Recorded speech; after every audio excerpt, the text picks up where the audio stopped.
8 मंजिला इस मंदिर में पहली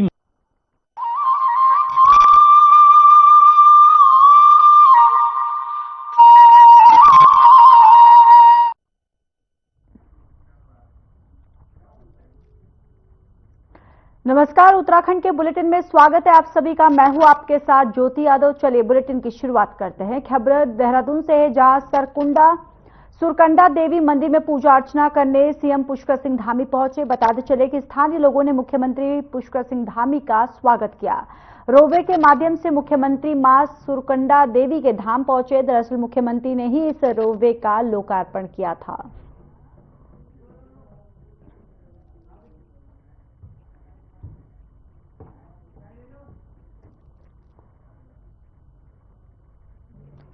मुख्यमंत्री पुष्कर सिंह धामी देखिए सुरकंडा देवी मंदिर पहुंचे हैं, जहां पर सुरकंडा देवी मंदिर पहुंचकर यहां पर पूजा अर्चना की और इस दौरान उनका स्वागत भी किया गया।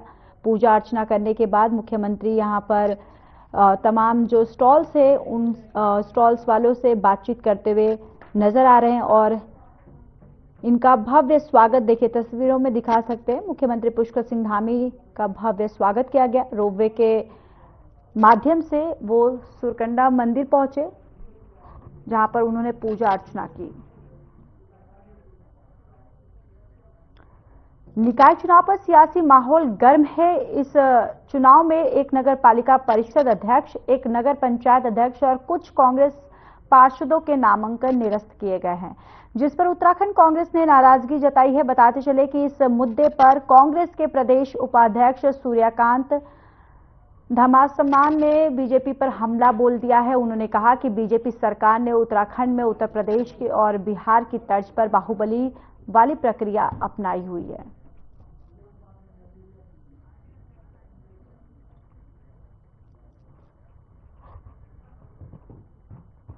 निकाय चुनाव में 1 साल से निकाय चुनाव को टाल रही थी, क्योंकि हार की घबराहट उनके अंदर थी। 1 साल से हम लगातार, जब कार्यकाल समाप्त हुआ पूरे राज्य भर के निकायों का, हम मांग कर रहे थे कि चुनाव कराएं। 1 साल तक चुनाव नहीं कराए गए। हम बार बार कह रहे थे कि हार के डर से चुनाव नहीं करवा रहे हैं, और अब ये बात साबित हो गई है। मंगलौर नगर पालिका परिषद के चेयरमैन का पर्चा जो कांग्रेस के प्रत्याशी थे खारिज करवाना, हरबटपुर नगर पंचायत के कांग्रेस प्रत्याशी का पर्चा खारिज करवाना, देहरादून के आधा दर्जन से ज्यादा कांग्रेस के प्रत्याशियों के खिलाफ अनर्गल आपत्तियां लगवा करके, जिस प्रकार से सत्ताधारी दल के नेताओं ने, विधायक ने वहां पहुंच करके अधिकारियों को धमकाया, गाली गलौज करी, दबाव बनाया और कोशिश करी कि पर्चे खारिज हो जाएं, लेकिन वो सफल नहीं हो पाए। एक पर्चा वो खारिज करा पाए। उत्तराखंड कांग्रेस के पूर्व अध्यक्ष, वर्तमान में चकराता से विधायक प्रीतम सिंह ने निकाय चुनाव से पहले सरकार पर हमला बोला है। मीडिया से बात करते हुए प्रीतम सिंह ने कहा कि बीजेपी के द्वारा निकायों में कांग्रेस के प्रत्याशियों के नाम निरस्त कराए गए हैं, जो निंदनीय है, और जनता बीजेपी सरकार को निकायों में सबक सिखाएगी।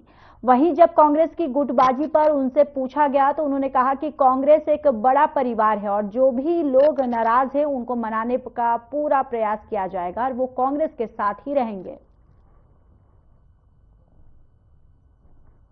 इससे स्पष्ट परिलक्षित होता है कि इस चुनाव में भाजपा की उल्टी सरकार सत्ता के मद में मदमस्त है, और निकाय चुनाव में कांग्रेस के जो प्रत्याशी हैं उनके नामांकन को निरस्त करने के लिए राजनीतिक दबाव बनाने का प्रयास कर रही है, कोशिश कर रही है, जिसको कांग्रेस के हमारे साथियों ने नाकाम भी करने का काम किया है। लेकिन कई जगह नामांकन निरस्त करने का काम सत्ता के दबाव में हुआ है। इससे स्पष्ट परिलक्षित होता है कि इस चुनाव में भाजपा की उल्टी गिनती प्राप्त। उत्तराखंड में पूरे साल भर चारधाम यात्रा संचालित करने की दिशा में प्रदेश सरकार ने कई सकारात्मक कदम उठाए हैं। वर्तमान में इस समय प्रदेश में शीतकालीन चारधाम यात्रा जारी है। यहां पर आने वाले सभी तीर्थ यात्रियों को हर संभव सुविधा मुहैया कराने के लिए प्रशासनिक अमला पूरी मुस्तैदी से काम कर रहा है। शीतकाल के दौरान तीर्थ यात्रियों को किसी भी तरह की कोई भी असुविधा ना हो, इस पर सरकार और प्रशासन का पूरा फोकस है। यही वजह है कि शीतकाल के दौरान भी काफी संख्या में तीर्थ यात्री उत्तराखंड की ओर रुख कर रहे हैं।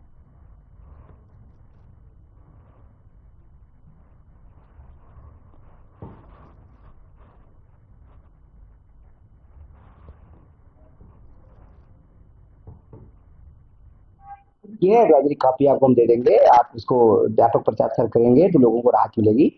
और हमारा प्रयास ये रहेगा कि जो भी लोग चारधाम यात्रा में आते हैं, सर्दी के कारण या रास्ता बंद होने के कारण या और कई प्रकार से आपदा के किसी प्रभाव के कारण उनके कार्यक्रम में कोई व्यवधान न हो।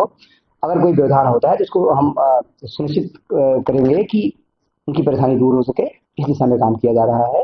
वर्तमान में शीतकालीन यात्रा के सभी रास्ते खुले हुए हैं और जो मुख्य हमारे पर्यटक स्थल है जहाँ पे बर्फबारी हो रही है, लोग पर्यटक बड़ी संख्या में आ रहे हैं, बर्फबारी का आनंद ले रहे हैं और सभी रास्ते खुले हुए, सब लोग एंजॉय कर रहे हैं। बैठक भी हमारी होनी है अगले 2-4 दिन में, तो दोबारा देखेंगे। अभी मौखिक सूचना प्राप्त हुई है कि कुछ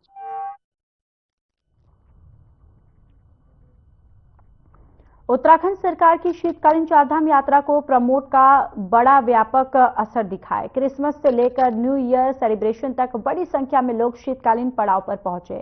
कई जगह से बहुत सकारात्मक परिणाम सरकार को मिला है। सूचना महानिदेशक बंशीधर तिवारी ने पत्रकारों से बातचीत करते हुए बताया कि यह एक सकारात्मक और बेहतर संकेत है कि चारधाम यात्रा के साथ साथ चारधाम यात्रा के शीतकालीन पड़ाव पर भी पहली बार बड़ी संख्या में श्रद्धालु यात्री पहुंचे हैं। महानिदेशक सूचना ने कहा कि मुख्यमंत्री ने जैसा अपेक्षित किया था ठीक उसी अनुरूप में यात्री पहुंचे हैं। यह एक बहुत बड़ा सकारात्मक संदेश है।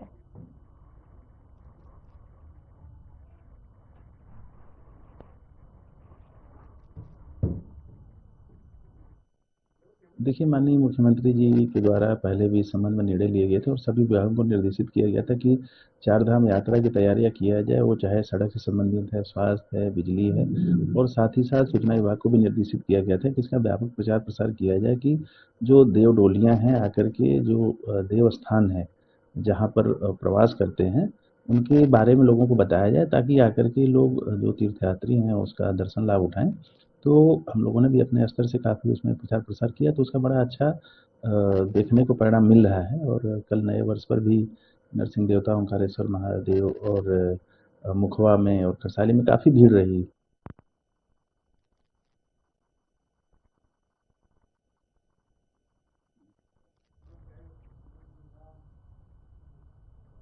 चमोली के गमशाली गांव में बर्फबारी के चलते फंसे ऋषिकेश के 4 पर्यटकों को प्रशासन की ओर से रेस्क्यू किया जा रहा है। डीएम संदीप तिवारी ने कहा कि गमशाली में फंसे सभी पर्यटक सुरक्षित हैं। पर्यटकों की घाटी में तैनाती आईटीबीपी और बीआरओ की ओर से सभी तरह की मदद की जा रही है। चारों पर्यटकों को मलारी लाया जा रहा है, जबकि उनके वाहन को सड़क मार्ग से बर्फ हटाने के बाद घाटी से निकाला जाएगा। डीएम ने बताया कि पर्यटक प्रशासन को सूचना दिए बिना घाटी घूमने गए थे। उन्होंने जनपद में आने वाले पर्यटकों से उच्च हिमालय क्षेत्र में जाने से पहले प्रशासन को सूचना अवश्य देने और प्रशासन की ओर से जारी एडवाइजरी का ध्यान रखने की बात कही है।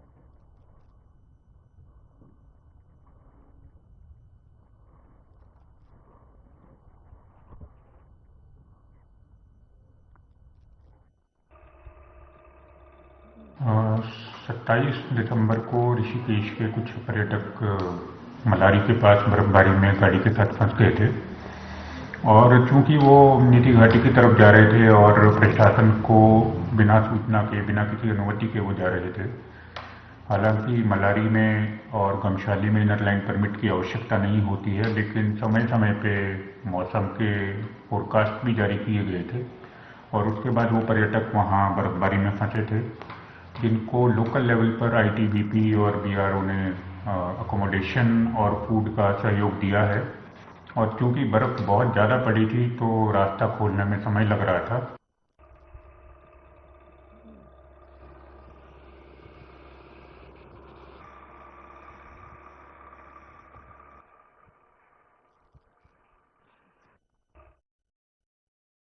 हरिद्वार के बहादुराबाद थाना क्षेत्र में बीते बुधवार देर रात एक भीषण सड़क हादसे में 4 लोगों की मौत हो गई, जबकि एक व्यक्ति गंभीर रूप से घायल हो गया। यह हादसा शनिदेव मंदिर के पास नेशनल हाईवे पर हुआ, जब हरियाणा से हरिद्वार घूमने आ रहे 5 युवकों की कार सड़क किनारे खड़े ट्रक से टकरा गई। हादसे में कार सवारों की मौके पर ही मौत हो गई। थाना अध्यक्ष नरेश राठौड़ ने बताया कि हादसे की जांच की जा रही है। ट्रक चालक की भूमिका और सुरक्षा मानकों की अनुपस्थिति की भी जांच की जाएगी। पुलिस ने कहा कि परिजनों की ओर से शिकायत मिलने पर आगे की कार्रवाई की जाएगी।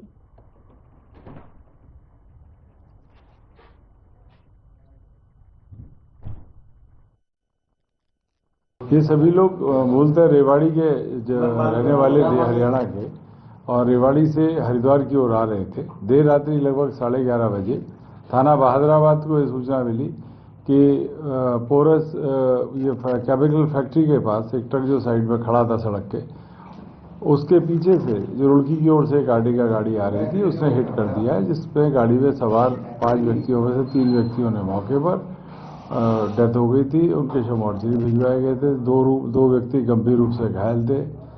इनको भोगानंद निकेतन हॉस्पिटल भिजवाया गया। वहाँ पे एक व्यक्ति की मृत्यु होना डॉक्टर्स द्वारा बताया गया। गंभीर दूसरे 5वें व्यक्ति को एम्स को रेफर किया गया।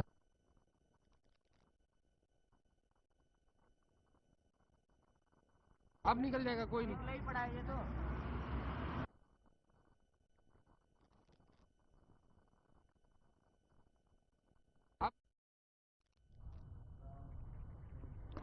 उत्तराखंड में निकाय चुनाव के लिए अब नामांकन वापस होने वाले हैं। ऐसे में बीजेपी अपने रूठों का नामांकन वापस करवाने में जुटी हुई है। इसकी जिम्मेदारी संगठन से जुड़े लोगों के साथ साथ स्थानीय विधायकों और कैबिनेट मंत्री को दी गई थी।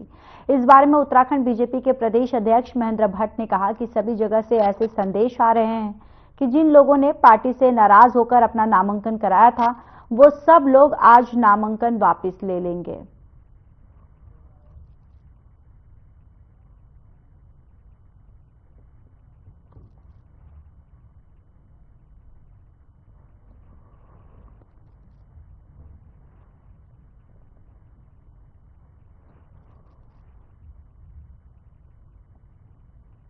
वापस भी लेते हैं और पार्टी के सक्रिय सदस्य हैं तो उनको भी 6 वर्ष के लिए निष्कासित करना हमारी मजबूरी होगी।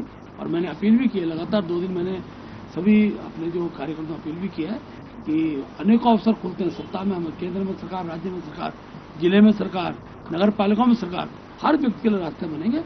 इसलिए पार्टी विरोध में किसी व्यक्ति को जाना उचित नहीं है, नहीं जाना चाहिए।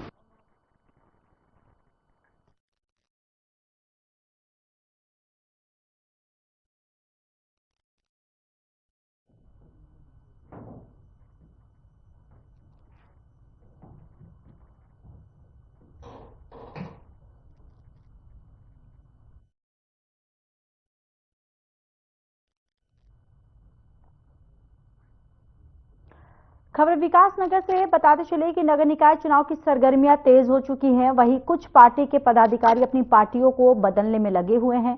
आपको ये भी जानकारी देते चले कि अभी कुछ दिन पूर्व बीजेपी छोड़कर कांग्रेस में कई लोगों ने सदस्यता ग्रहण की थी। कांग्रेस पार्टी के नेता कितेश जायसवाल ने कांग्रेस पार्टी को छोड़कर बीजेपी की सदस्यता ग्रहण की है। वहीं इस मौके पर विकासनगर विधायक मुन्ना सिंह चौहान मौजूद रहे।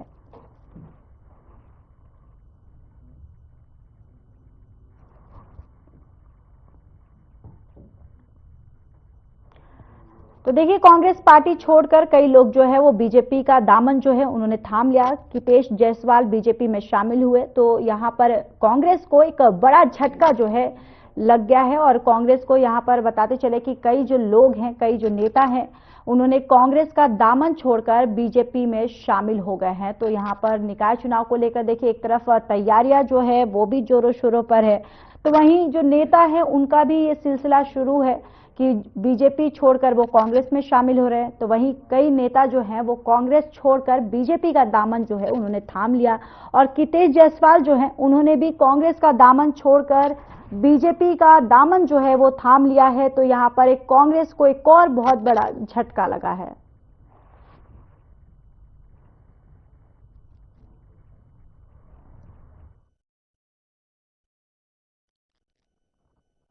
चुनाव एक विशेष किस्म की प्रक्रिया है। चुनाव में जो चुनाव अधिकारी होता है, जिसे रिटर्निंग ऑफिसर कहा जाता है, वो कोई सड़क चलते कोई नियम कानून कायदे नहीं बनाता। Returning officer handbook, returning officer की बाकायदा एक हैंडबुक, अच्छी खासी किताब, वो हर रिटर्निंग ऑफिसर के टेबल पे होती है और उसमें स्टेप्स दिए होते हैं कैसे कैसे फॉलो करना है। उन सब स्टेप्स को रिटर्निंग ऑफिसर को फॉलो करना होता है। मैंने जो कांग्रेस पार्टी छोड़ के आज जो है भारतीय जनता पार्टी का जो सदस्यता ग्रहण की है, उससे मुझे बड़ा गर्व महसूस हो रहा है। क्योंकि मैं एक तरह से कांग्रेस से आज़ाद हो गया हूँ, क्योंकि अब यहाँ आके मुझे बहुत संतुष्टि प्राप्त होती है। जैसे कि अभी आपने कहा कि कांग्रेस से आज़ाद हुए, वहाँ आप किस तरह के जो है कांग्रेस से वहाँ पर घुटन महसूस कर रहे थे? अब ये बातें देखो पर्सनल होती है, इसको तो और नहीं किया जा सकता है ना। आपने भाजपा को ज्वाइन किया है, क्या आपको इसमें क्या भविष्य तलाश रहे हैं? नहीं, मैंने तो 64 साल की मेरी उम्र हो गई है। भविष्य में अब ना उधर कुछ मिलना ना इधर, अब तो निस्वार्थ सेवा देश हित के लिए मैंने बीजेपी ज्वाइन कर।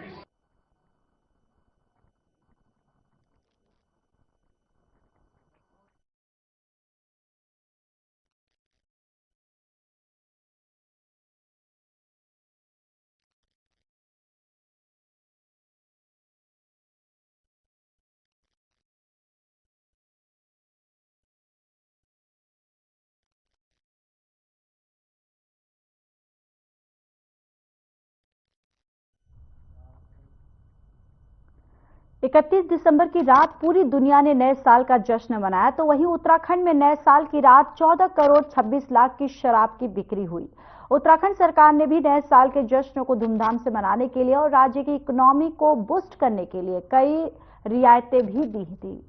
उत्तराखंड सरकार ने नए साल का जश्न मनाने के लिए रेस्टोरेंट और होटल व्यवसायियों को 24 घंटे खुले रहने की छूट दी थी और सरकार इस बढ़ावे का असर रेवेन्यू पर भी देखने को मिल रहा है। उत्तराखंड आबकारी विभाग ने केवल नए साल के जश्न के चलते 14 करोड़ 26 लाख 86,204 रुपए का राजस्व प्राप्त किया है। इसको लेकर आबकारी आयुक्त हरिचंद्र सेमवाल ने क्या कुछ कहा, आइए सुनवाते हैं।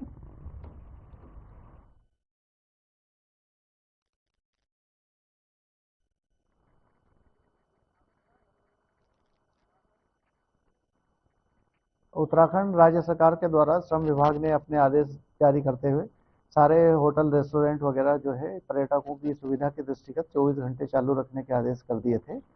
उसी क्रम में आबकारी विभाग के द्वारा बार संचालन जो है रात्रि 2 बजे तक अलाउ किया गया। उसके तहत हमारे यहाँ अगर प्रदेश में देखें तो न्यू ईयर के जश्न में जो दावतें हुई थी या पार्टियाँ हुई थी उसमें वन डे लाइसेंस जो एक दिवसीय लाइसेंस जारी होता है वो 600 से अधिक जारी हुए हैं पूरे प्रदेश में। उसमें सबसे ज़्यादा आंकड़ा देहरादून शहर का जिले का रहा है और उसके बाद नैनीताल जिले का रहा है।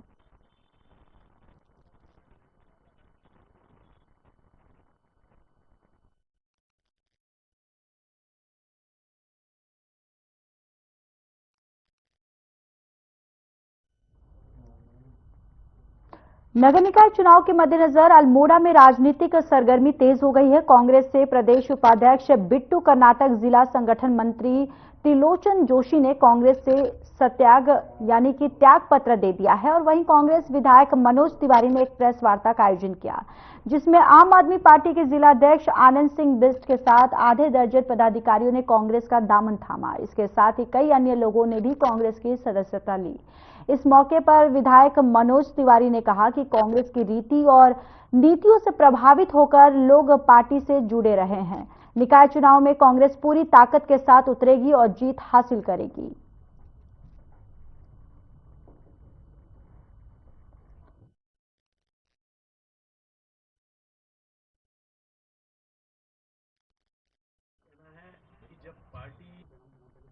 देखिए, कांग्रेस की नीतियों को लेके, कांग्रेस के संविधान की विचारधारा को लेके और पार्टी संगठन को लेके आज हमारे कई ऐसे आप पार्टी के जिलाध्यक्ष जी के साथ कई लोगों ने आज कांग्रेस की सदस्यता ली है और पूरे समर्पित भाव से कांग्रेस के लिए आजीवन अपना काम करने का संकल्प लिया है। मैं इनको बधाई देता हूँ।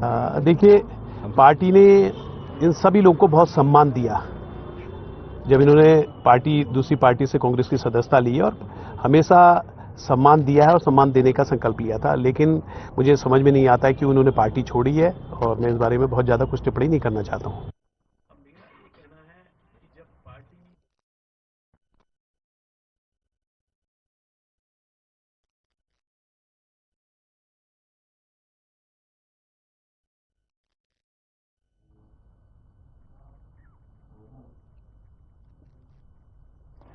मंगलौर नगर पालिका चुनाव में कांग्रेस द्वारा घोषित प्रत्याशी चौधरी इस्लाम का नामांकन निरस्त होने के बाद कांग्रेस कार्यकर्ताओं में भारी रोष है।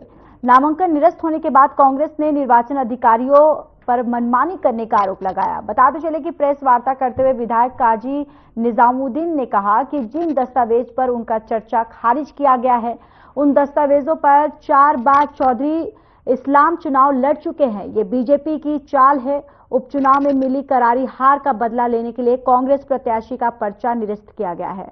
उन दस्तावेजों को गलत बताया गया जिनके आधार पर चौधरी इस्लाम अब तक 4 बार नगर पालिका का चुनाव लड़ चुके हैं। और आपको ये भी बताते चले कि सभासद निर्वाचित हो चुके हैं और नगर पालिका चेयरमैन निर्वाचित हो चुके हैं। निर्वाचन अधिकारियों ने बीजेपी के कहने पर जानबूझकर दस्तावेजों को गलत बताकर निरस्त किया। कांग्रेस में भारी रोष है, जिसे कांग्रेस किसी भी सूरत में बर्दाश्त नहीं करेगी।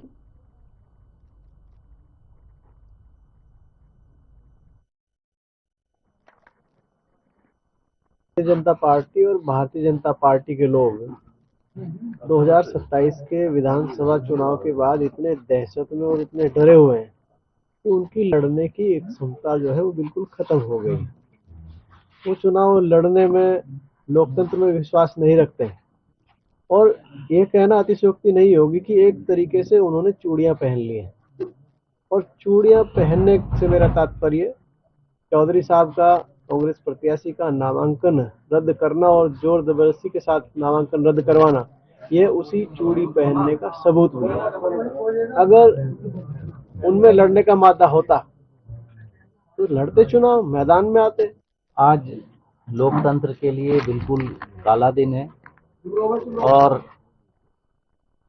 चौधरी इस्लाम साहब जो मंगलौर के नगर पालिका अध्यक्ष पद के लिए कांग्रेस के प्रत्याशी बनाए गए थे, उन्होंने अपना कांग्रेस प्रत्याशी के रूप में नामांकन किया था। मैं आपको बता दूं कि चौधरी इस्लाम जी 2003 में मंगलौर नगर पालिका सभासद का चुनाव लड़ चुके थे। 2008 में हारे थे। 2008 में नगर पालिका सभासद के लिए निर्विरोध निर्वाचित हुए थे।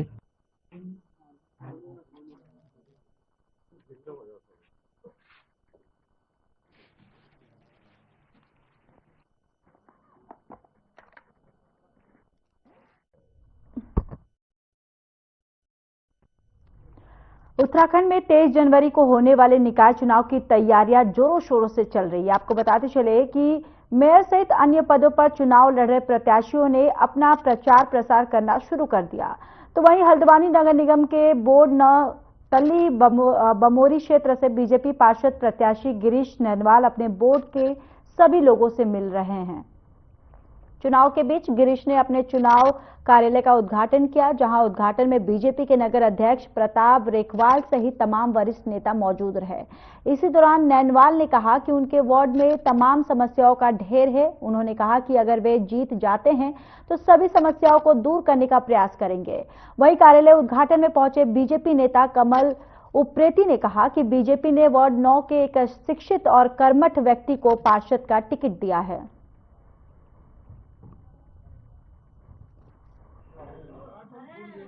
मुझे बहुत खुशी है कि भारतीय जनता पार्टी ने हमारे वार्ड नंबर 9 के लिए गिरीश नैनवाल, एक शिक्षित व्यक्ति को यहाँ पर वार्ड मेंबर के लिए प्रत्याशी बनाया है।